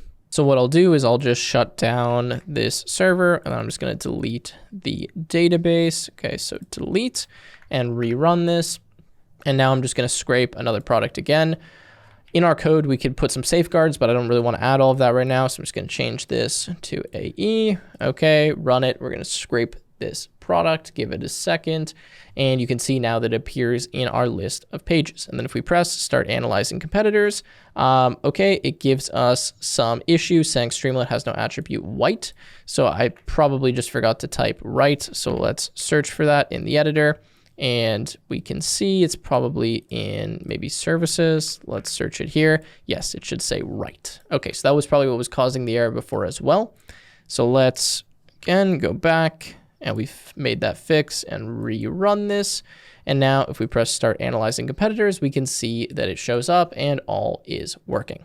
Okay, and we can see here that it does seem to be working, although there's a little bit of a bug because we probably should not be getting none this many times. In fact, we should probably never see none.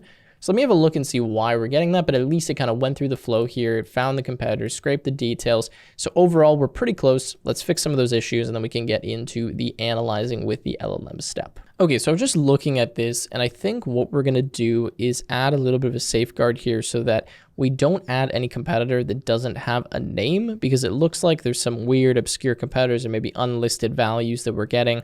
So what I'm going to do is just go to these competitor asins here, and I'm going to say r.getAsin for r in all results if r.getAsin and it does not equal the parent asin, and r.getTitle exists, because if the title doesn't exist, then, well, we're not going to scrape it because there's nothing to even read or see about it. So let's try this again now. We're going to go back here and refresh. Let's get a different product this time. So let's just go, I don't know, today's deals, and let's find something. like maybe, here you go, headphones. Okay, so let's copy the asyn here and let's go to here and paste this and change this to AE and scrape and see. Okay, so I was getting this error here saying, bad request. Now that's because I actually put in the wrong asyn value, but what I did, which I think will be educational to check this, is I just went back over to the Oxylabs dashboard quickly. I clicked into the web scraper API because I just wanted to look at some of the statistics here and see if maybe I had run out of credits or something. You can see that's not the case. It's giving me a list. Today I sent 66 requests. Here's like the Amazon ones, 2.5 second response time, etc. And you could actually go through here and look at all the filters, targets, all the scrapers that are running, etc., etc. So I was just checking that, kind of going through here, making sure that all was good, and it was. So then I just checked and realized I forgot to copy the whole asyn. So if we go back here now and we scrape this, we should be good to go. So let's run it now and see what results we get. Okay, cool. Now it's not showing the most recent one, so I'm just going to kind of change the page here and go over, and you can see that it's at the end because it's the most recent one that was added. Okay, so we have this. What I'm going to do is press start analyzing competitors, and let's see if we get some more results here that have a name for this one. Okay, and there we go. That's much better. Now everything that we have has a name, and we're able to actually find all of the competitors with the pricing information, etc. Okay, cool. So that is kind of the competitor analysis done, right? We're able to look up all of the products. Again, we can always do a better job filtering these, and you can really play around with the API and take advantage of a ton of the filters that they have there. But in this case, it's kind of more for demo purposes, so you guys can build something, more advanced on your own using this knowledge. What I want to do now is get to analyze with LLM, where what we're going to do is the analysis, where we actually get some insights and we essentially pass all of this context over to the LLM so it can analyze it. So let's go ahead and do that. And let's actually go inside of our LLM file, because that's where we're going to start writing all of this code. All right, so I'm inside the LLM file here. We'll start importing some things. And like I mentioned, we're going to use Langchain to do this. Now it's going to be pretty straightforward. We're just going to have a call to an LLM, and we're just going to expect that we get a particular output, and we're going to force the LLM to give us that type of output. You'll see what I mean in a second, but what we're going to use is something called a Pydantic output parser, which essentially tells the LLM, hey, you have to give us, a response in this type of format. So we always get kind of the exact same consistent response rather than the randomness that you can usually get with these types of LLMs. So I'm going to start by importing OS. I'm also going to say from.env import load.env, just so that we can make sure that we're loading the environment variable for OpenAI. We're going to say from src.db import the database, and we're going to say from Pydantic import the base model, so let's spell that correctly, and the field. Okay, then we're going to call the load.env function, and we're going to make two Pydantic classes. Now these classes are going to act as kind of our output and input format. So bear with me when I write them, and then I'll explain them and it'll make more sense. So we're going to say first, the class is competitor and then insights. This is going to inherit from base model. It's going to take an asyn, which is a string, a title, which is going to be optional, which I also need to import. So I'm going to say from typing import, and we're going to import optional and the list type. So we're going to say title, optional, and then this is going to be string. We're then going to say price, and this is going to be optional, and this is going to be a float. We're going to say currency, this is optional, and this is going to be a string. And we're going to say rating, this is going to be optional as well. They're all optional if you couldn't tell by now. And this is going to be a float. And then we're going to say the key underscore points, and this is going to be list of string equal to field. And then we're going to say default factory is equal to list, which means if you don't pass anything here, it's automatically going to create a list for us. Okay, then I'm going to say class, and this is going to be analysis and then output. And this is going to inherit from base model. And this is the kind of expected output that we want to get from our LLM. We're going to say summary string, because that's one field that we want. We're going to say positioning string. That's another field that we want. And we should spell positioning correctly. So let's go here and rename it to positioning. Okay, then we want top underscore competitors, and this is going to be a list, and this is going to be of competitor insights. So it's going to be of this type that we just created. And then we're going to say recommendations, and that should be with 1C, I believe. And that's going to be a list of type string of various recommendations. And then I think we need 2 M's in this word. As you can tell, I'm better at coding than I am at spelling. Okay. Now, let's keep going. I want to write a quick function here called format competitors. What this is going to do is just take all of the competitor data and put it into kind of a smaller format that's going to be a little bit better to pass to the LLM so it doesn't take up too much context or cost us too much money. This is going to take in a DB, which is a database, and a parent underscore ASIN. Okay, and actually I don't need to type this. I'm not typing any of the functions, so let's not start now. And what we're going to do is say comps is equal to db.search underscore products.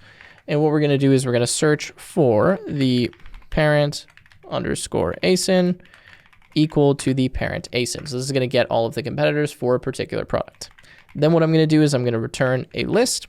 And in this list, I'm just going to have all the values that I want of each competitor. So I'm going to have an ASIN, which is going to be C of ASIN. You'll see where C comes in a second. I'm going to say title is C of title. I'm going to say price is C of price. I'm going to say currency is C.get, and then this is going to be the currency. Okay. Then I'm going to have rating, and this is going to be C at rating. Okay, let's fix this. And then I'm going to say Amazon underscore domain, and it's going to be C.get Amazon underscore domain. Okay, and then this is going to be 4C in comps. Okay, so for every single competitor, we're just going to kind of parse it into this format so it's less data and it's a little bit less intensive for our LLM to look through it. Then we're going to have a function. We're going to call this analyze competitors. Okay, we're going to remove this because that's not what we want, but I'm just using the function name. And we're going to have some imports. I'm going to just put them right in the function. So I'm going to say from Langchain underscore open AI. I'm going to import chat open AI. I'm going to say from Langchain dot prompts import. Okay, import the prompt template. I'm then going to say from Langchain, and this is going to be underscore core dot output parsers. Imports the Pydantic output parser. This is what's going to allow us to force the LLM to give us output in a particular format. Then I'm going to say db is equal to database. And I'm going to say product is equal to db.get underscore product. And I'm going to get the ASIN right here. Then we're going to say competitors, and this is going to be format competitors, and we're going to pass in the database and the ASIN, and now we have the original product and then all of its competitors. Then I'm going to create a parser. So I'm going to say parser is equal to the Pydantic output parser, and we're going to pass the Pydantic object equal to, and this is the analysis output. So essentially you can just create some class that defines the fields that you want your LLM to give you a response in. So that's kind of what we want right here. So that's what we're doing with our Pydantic output parser. And then what we need to do is we need to create a template. Now I'm just going to copy this in because it's not really worth me writing all of it out. Again, you can find all of this from the code link in the description, but you can see what I'm asking this LLM to do. So I'm going to say you are a market analyst, given a product and its competitor list, write a concise analysis, pay attention to currency and pricing context. You know, this is the title, brand, whatever, all of this kind of stuff. And everything inside of braces is a variable that we are going to pass here to this template. So now we're going to say prompt is equal to prompt template. The template is going to be the template that we just specified. And then we need to pass all of our variables. So we're going to say input variables are equal to, and then we need to specify them. So we're going to say this is product title, and it has literally all of them here. So let's just autocomplete it, where it's product title, brand, currency, price, rating, categories, Amazon domain, and then competitors, as well as format instructions. Okay, so those are all of the ones that we need. Format instructions, so we can remove from here because we're going to pass it in the next step. So here we're going to say partial underscore variables, and we're going to say format instructions, and then this is going to be parser.get_format instructions. So what's interesting about the Pydantic output parser is that it can actually give us, kind of a JSON object that we can pass as this variable to the LLM to tell it like, hey, I need the output in this format. So that's why we pass these format instructions like that. Okay, so that now is the prompt. Now we need to initialize the LLM. So we're going to say LLM is equal to chat open AI. From here, we're going to say model is equal to, I'm just going to use GPT-4. You can use a better, newer model if you want. I'm going to say temperature is equal to 0 because I don't want this to be random. I want it to be like kind of as consistent as possible. And I'm going to say chain is equal to prompt, LLM, and then parser. And this should just be one pipe. What this is doing is effectively saying, okay, the whole chain that I'm going to run means we're first going to get the prompt by passing in these variables. We're then going to call the LLM, right? So we're going to call this. And then we're going to use the parser to parse the response. That's the chain that I'm creating. And then what I can do is I can say my result is equal to chain.invoke. And what I need to do here is just pass a value for all of these different variables. So again, I'm going to copy this in because it's not really worth me writing all of it out. So let's grab this here and paste it. And these are the variables that I need. And I'm just going to change this to be called ASIN. So we have the product title, the brand, price, currency, rating, categories, Amazon domain, and the competitors, which are all of the variables here. When we pass those, they're automatically going to get injected into this prompt for us. We'll call the LLM, and then we'll parse the response. So that's how this chain gets invoked. And now we will have a response from our LLM. So we just need to write it onto the screen. So to do that, we're going to say lines are equal to, and we're going to say summary like this, and then this is going to be :n plus the result dot summary like that. Then we're going to have \n positioning, okay, like that, and then plus the result positioning, and then we're going to have a \n, and then competitors, okay, waiting for my autocomplete here, competitors, like that. And then we'll just put a colon, and then we're going to add all of those in a for loop. And for positioning, same thing, not portioning, positioning like that. Okay, so now what we're going to do is just a little bit of formatting here to write all of the competitors and add these to the lines that we're going to write to the screen. So we're going to say for C in result.top_competitors, and we're just going to look at the top 5. We could look at more if we want. What we're going to do is say PTS, okay, is equal to, and then this is going to be a semicolon, okay, and then dot join, and then we're going to say c.key_points. If c.keyPoints, else we'll just put an empty string. So I'm getting the values from this, right? Because we have like key points with the competitors, the rating, all of that. So I want to format it and put it nicely.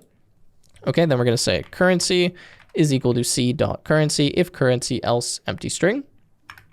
We're going to say the price underscore string is equal to an F string, and we're going to put the currency, and then this is going to be c.price. Okay, and then this is going to be if currency, else we'll just put the price. Okay, so just c.price like that, and we can put a $sign by default. Okay, then we're going to say lines.append. We're going to put an F string. We're going to put a dash. We're going to put c.asyn. We're going to put a pipe. We're going to put c.title, another pipe. We're going to put the price string. We're going to put the rating, and we're going to put the key points after that. Okay, so that's how we're kind of formatting each of our, competitors, and then adding those to our lines.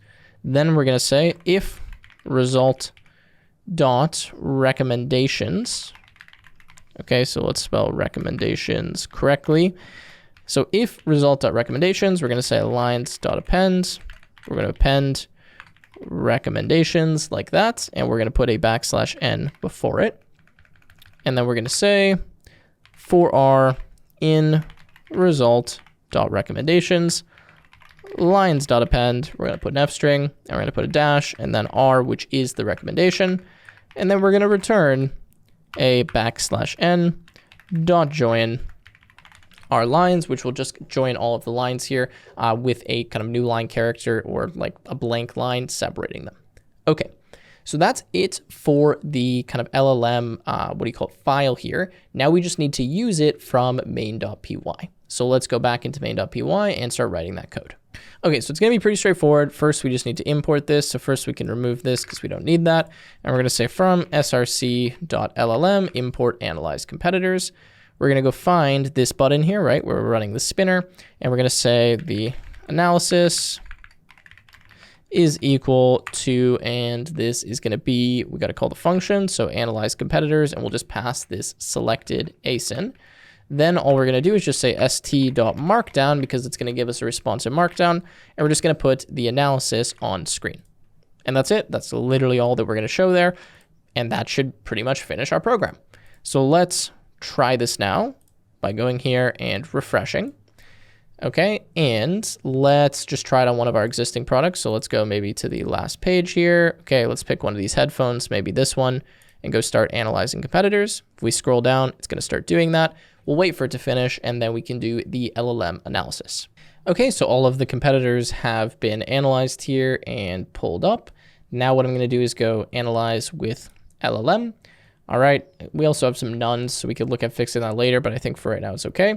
And let's see what result it gives us. Okay, and there we go. It gives us a summary, right? It says here's the positioning, and then here are the competitors, and gives us recommendations. Consider a price reduction, maintain high quality, explore promotional strategies, blah, blah, blah. And then this is kind of the important stuff here where we can see the main ones. So if we wanted to, we could refresh the competitors, we could run the analysis again, or we could go into any of our products that we have scraped here and we could start analyzing them. Again, sometimes the scraping is not working properly because we had some messed up code when we ran this, so the database is a little bit messed up right now. But later what we could do, right, is just delete the database, remake it, and have kind of all these fresh products. And if we keep scrolling, you can see, I mean, we have a bunch here, right, for like the headphone cases and all of this kind of stuff. All right, cool. So that's almost everything. That's all the code that we need to write for this application. You can see that it's working. And again, all of this will be available from the link in the description. So you can simply copy any of it if you want. The important thing to note here is that this was made possible by using Oxylabs, right? If we didn't have access to this API web scraper, which works extremely well for, scraping specifically Amazon and some of the more difficult sites, we really wouldn't be able to do this. And while what I just did is, fairly simple in kind of the grand scheme of what you could do here, hopefully it gave you kind of a solid base to be able to go out and make something much more complex. And just a reminder that if you do want to use Oxylabs, you can get a 20% discount by using the code TechWithTim from the link in the description. And as you already saw, you'll get access to a free trial here so you can utilize the web scraping API. Now, I did also want to mention that if you want to play around with this more and you want to do a lot of scraping, you can check out the Oxylabs AI Studio, where essentially you can just write a prompt and say, hey, I want to scrape this thing, and it will just go and get it for you. Now, of course, it's more complex if you're doing it from code and you have a few more capabilities, but you can literally just, ask it to do this thing using the AI Studio, and it can crawl, scrape, has an agent, can map the website, search the website. Pretty interesting if you just want kind of quick scraped code. And again, you can check that out. I'll leave the link to it in the description. So with that said, guys, that will wrap up the video. If you enjoyed, make sure to leave a like, subscribe to the channel, and I will see you in the next one.